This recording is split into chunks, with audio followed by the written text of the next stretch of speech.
Hi, welcome to the Sassy Spoon. How are you doing today? Thanks for joining us. So today we're going to do fried dill pickles. Now this is just one of two videos I'm going to do with fried dill pickles. Today we're going to do fried dill pickle chips, and I'm going to be doing them on my griddle, my Blackstone Griddle. Now you can do these the same exact way I'm doing them in a pan. You can do them in a deep fryer if you want to do it in a deep fryer, or you can do them like in a frying pan. So you don't need, it's a short little, you really don't need a lot of oil to do them the way I'm doing them. So you can do them either way you want. So the first thing you need to do is pick some really good pickles.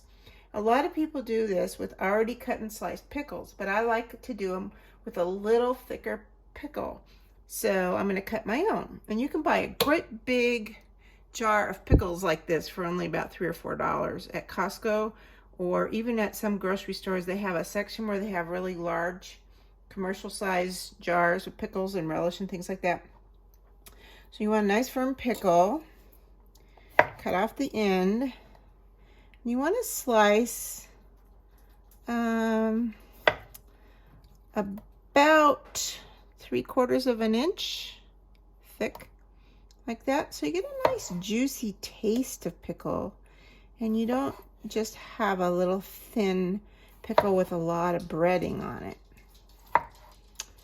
Now these pickles will keep very well. You don't have to, it says to refrigerate them, but if you have a basement, you can keep this jar of pickles in your basement. After you slice them, what I do is put them in a sieve like this, and I put a paper towel in the bottom. Now some of them are, the cucumbers are kind of hollow. That's okay. They're not seriously hollow. Most of them are nice and thick like this. And you just put them in there like that, and then I'm going to put another paper towel on top of this one and just kind of get some of the excess moisture out of them, and that'll help them absorb the flour and then the batter that we're going to make. So I'm going to go ahead and do that now. I'm going to do 3 or 4 pickles because there's only 2 of us. Probably 3 would be plenty. And so I'll come back when they're done. Okay, we're back. The pickles are all sliced and are now draining. So we're going to mix up our dredge. We have, and you can just use regular bowls. You don't have to have this fancy setup here. So we have about 3/4 of a cup of regular flour, all-purpose flour here. And then we have 2 eggs and 1 cup of buttermilk. And it doesn't have to be fancy buttermilk at all, just 1 cup of any kind of buttermilk. And back to the subject of those pickles, you can put them in Ziploc bags with some of the liquid, or if you don't have room for them in your refrigerator, or you can put them in 1-quart plastic tubs. They'll keep forever as long as they're cool. So if you don't have a nice cool basement like I do, you can store them like that. There's all kinds of fun things you can do with them too. We'll do some other things besides fry them. But they're so inexpensive that you really don't even need to keep them if you don't want to. Anyway, so here I'm stirring up the buttermilk and the egg for our dredge. Now I'm only making what's basically an order that you would get in a restaurant, like for an appetizer. I'm not making a great big family size amount because there's only 2 of us to eat them, thanks to COVID. So it is kind of heavily spiced, that my flour that I'm going to put them in. But you don't have to do that. You can make it, just put salt and pepper in it, or a little bit of seasoned salt in your flour if you want to. I just like to kind of dress mine up. So it's up to you. Okay, let me get this out of the way here.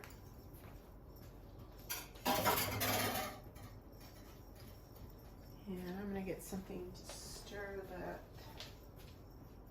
flour mixture with. Now, one of the things that I'm adding to, this is more all-purpose flour. It is it's a whole, actually 1.5 cups of all-purpose flour.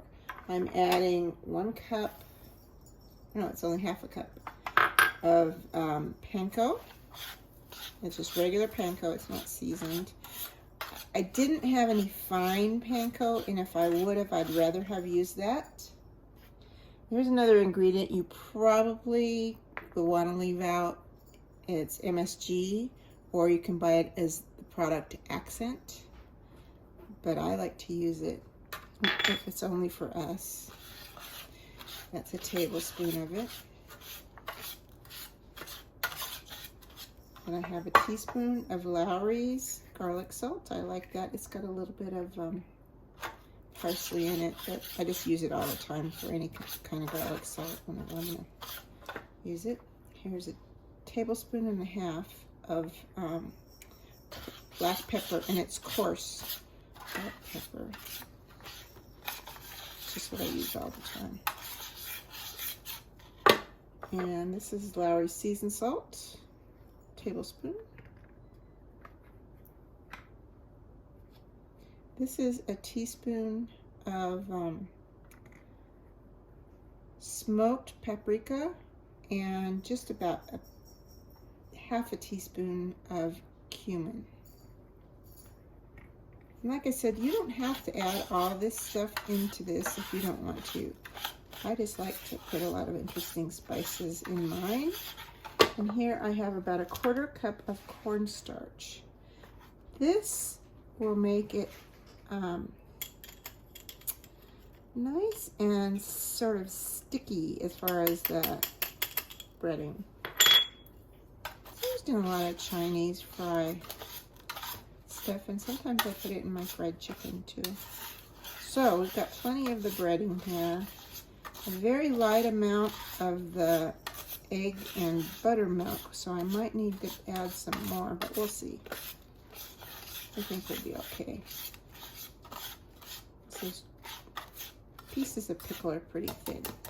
So what we're going to do is dredge in the flour, then dredge in the buttermilk, and then dredge in the breading. Then lay them out here on this parchment. Just lay them all out there and let them sit for a few minutes before we take them out to the griddle. And that's really pretty easy. Like I said, if you don't have a griddle, you can do this in a cast iron pan or in a skillet or even in a fryer, but you really don't need that much oil because we're only going to be doing this on a very shallow amount of oil, as you'll see. Here we have our pickles that have been draining, and you can see by these paper towels, they've soaked up a lot of liquid, which is great. That's what we wanted them to do. These are really nice, crisp pickles, and that's what we want. And they have a lot of flavor. I can smell them. I tasted one. They have a lot of flavor. So see how much liquid that absorbed?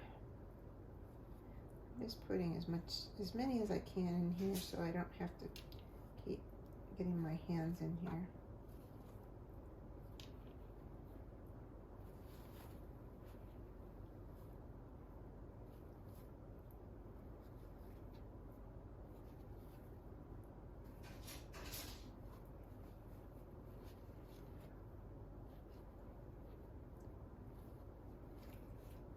I'm going to take out these two that are kind of scarcely fruited. There's a lot of seeds in them, but they're really not that well fruited. Okay, so that's all the pickles in there, and I'll be back in a minute to dredge. Okay, I'm just going to do a couple of these so you can see how to do it, and then when the whole batch is finished, we'll take them outside to the griddle. So you want to get a nice little coating of flour on it, and then go through the egg wash, and then here It is flour, and you want to get a pretty good coating of this on there. Just lay it out. And you just keep doing that over and over till they're all finished. You want to make sure you have a good coating of the egg wash, and that's what this first flouring is for, is to get the egg wash to stick. This is the same thing you do when you make fried chicken or many other things that you might fry. So that's it, and I'm going to keep doing this until they're all done, and I'll see you out at the griddle. Here now, every one of these griddles has kind of a low spot, and that's what we're looking for here. That's where we're going to actually put the oil to fry. So I'm going to start putting these in that quote-unquote low spot. And then we'll add some more oil.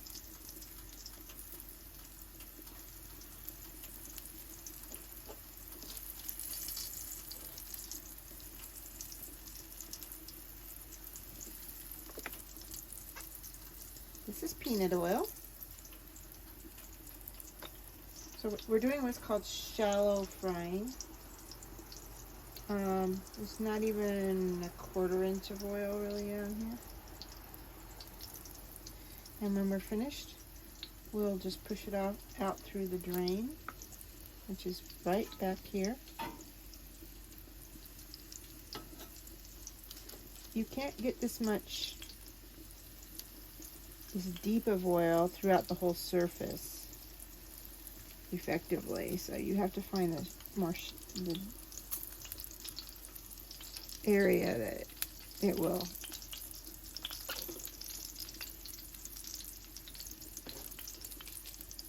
develop for you. But you'll get to know your griddle.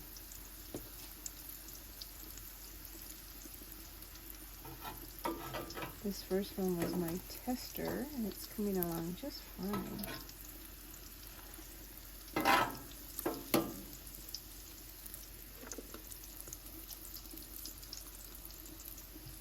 This is peanut oil, as I said, so you can just keep putting it here and making it a little deeper, because it'll keep heating up.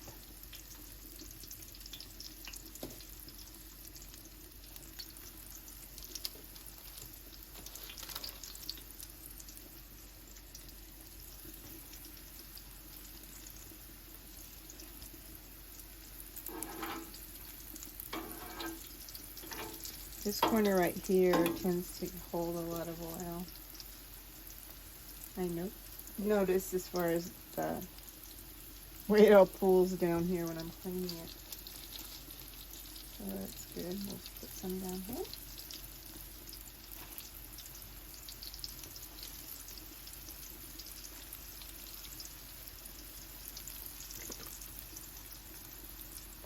I mean, I probably haven't put more than a 1/4 cup of oil on this whole thing so far.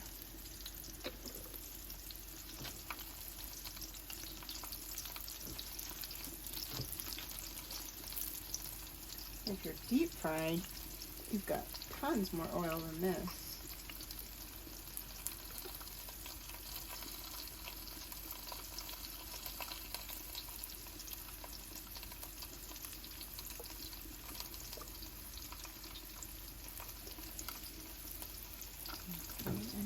This platter out.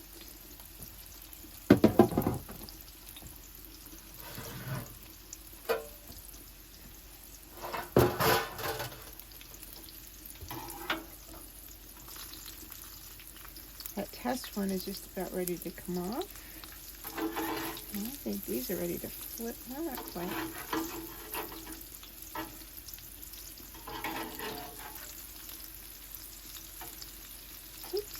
Be careful. I don't want to get the breading off. I want it to really cook well and stick. So I'm going to leave it on here a little longer. Now these are the spatulas that come with the Blackstone, and you can also buy them. Walmart, believe it or not, is a really good place to buy the implements, and they sell the griddles too. I think they sell them all year. I'm not entirely sure.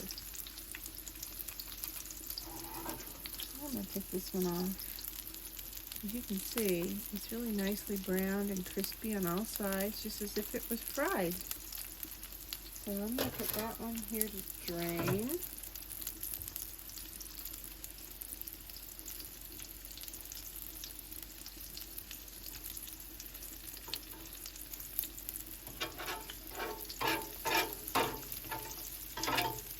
Let's push this oil up a little bit and into them.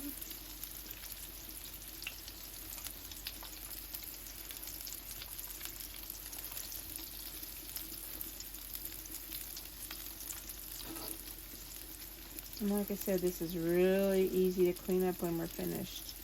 All I'm going to do is push all the excess oil down this little hole here, and then I'll clean it all off with a paper towel. And I'll be finished. I don't have any other cleaning to do. Oh, that one's nice and crispy on the bottom. There we go. This one might be too.